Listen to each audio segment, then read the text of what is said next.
The winds howled low over the banks of the Tiber River on July 13, 100 BCE. Rome held its breath. The sky hung swollen with the threat of a storm, clouds bruised and rumbling over the ancient city. In the dense Subura district, where patrician villas sat uneasily beside crowded tenements, a cry pierced the stone walls of a noble household. A child had been born. His name, Gaius Julius Caesar.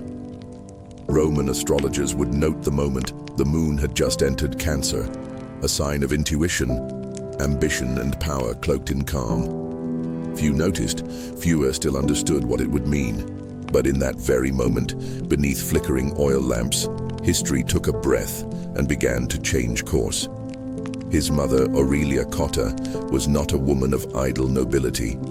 Her mind was steel wrapped in silk. Wise, strict, principled, she shaped the soul of her son long before he picked up a sword. His father, also Gaius Julius Caesar, served as a praetor and claimed lineage from the gods. Venus, the goddess of love and beauty, flowed in their bloodline, or so their family told themselves, tracing it all the way back to the Trojan hero Aeneas. But divine blood didn't buy safety or power. Not in the volatile world of the late Republic. The Rome into which Caesar was born was a place of rot beneath gold. Senators plotted while orators lied. Greedy landlords crushed peasants. Slaves did the work of free men. The Republic, bloated with conquest, was strangling on its own ambitions. For young Caesar, it was an empire of masks. And from the beginning, he studied everyone. As a boy, he watched his father handle affairs of the state. At dinner, he heard whispered arguments about power, honor, and bloodshed. He watched his mother, refuse to bend to foolishness, demand respect, and teach restraint. He was trained in swordsmanship and rhetoric, learned the rules of politics before his voice even broke.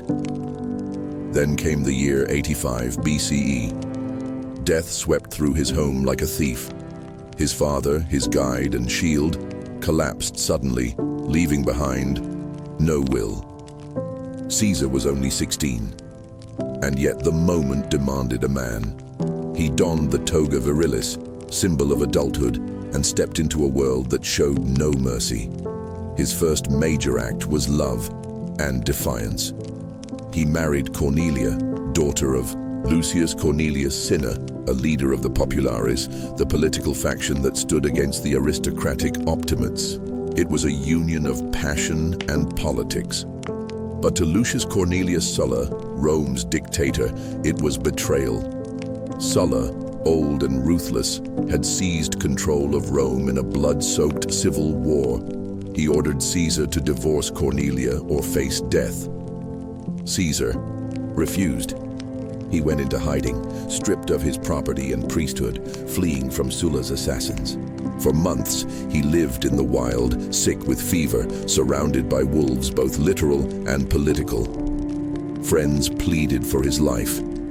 At last, Sulla relented, but he left Caesar with words carved into stone. In this young man, there are many Mariuses. It was not a compliment.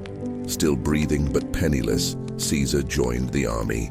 He fought in Asia and Cilicia, displaying a courage that bordered on madness. In the siege of Mytilene, he saved lives and risked his own, earning the civic crown, Rome's highest military honor for valor.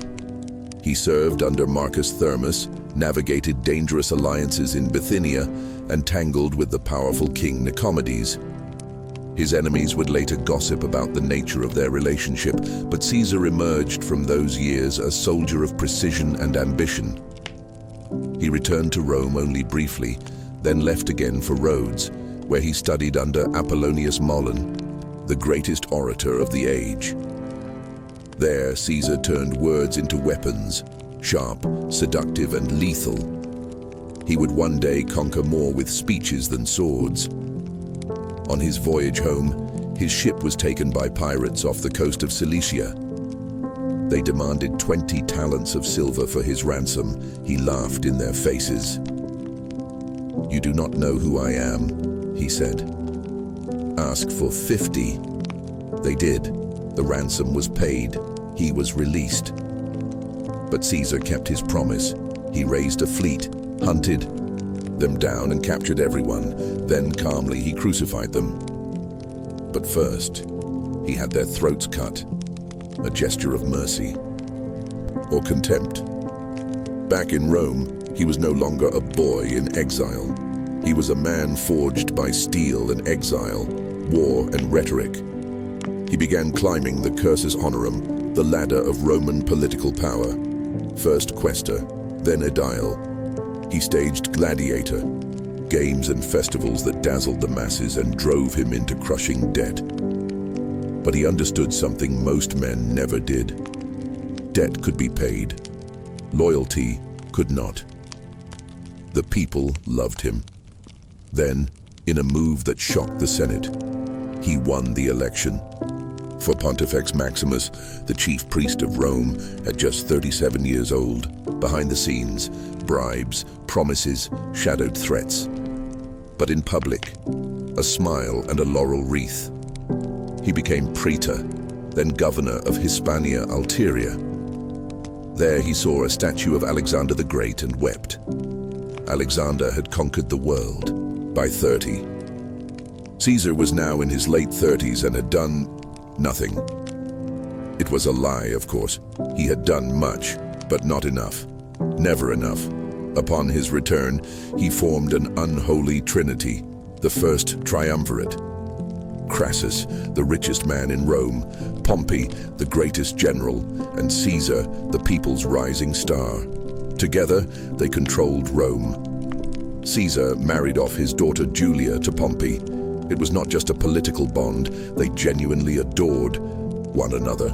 But time is cruel and Rome is crueler. Julia would die in childbirth. Crassus would fall in battle against the Parthians.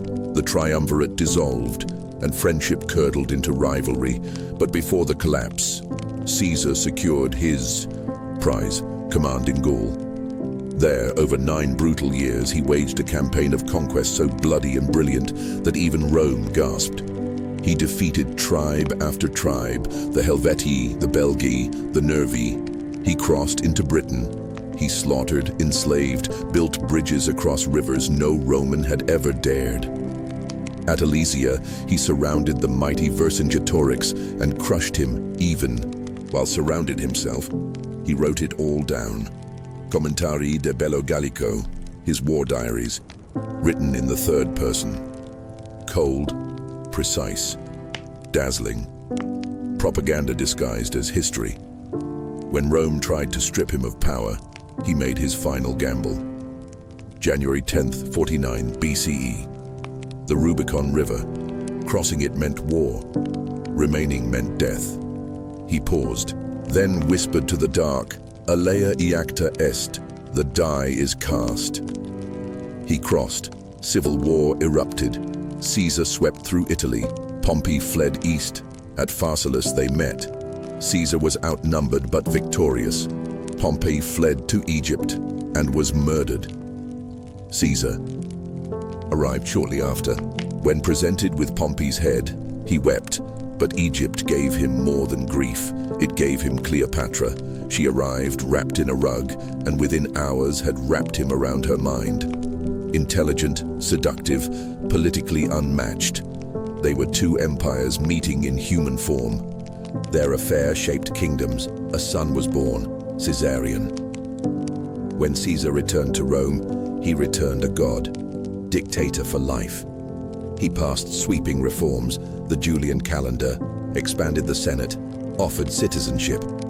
He wore purple, had coins minted. With his face, sat on a golden throne. Statues showed him beside Jupiter. The Senate, fat with jealousy and fear, whispered, would he crown himself king? On March 15th, 44 BCE, they answered with daggers. In the theater of Pompey, the man who had conquered Gaul, defied Rome, rewritten history, was surrounded. One blade struck, then another, over 20 in all. Blood pooled. He turned, saw Brutus. too, brute, and fell.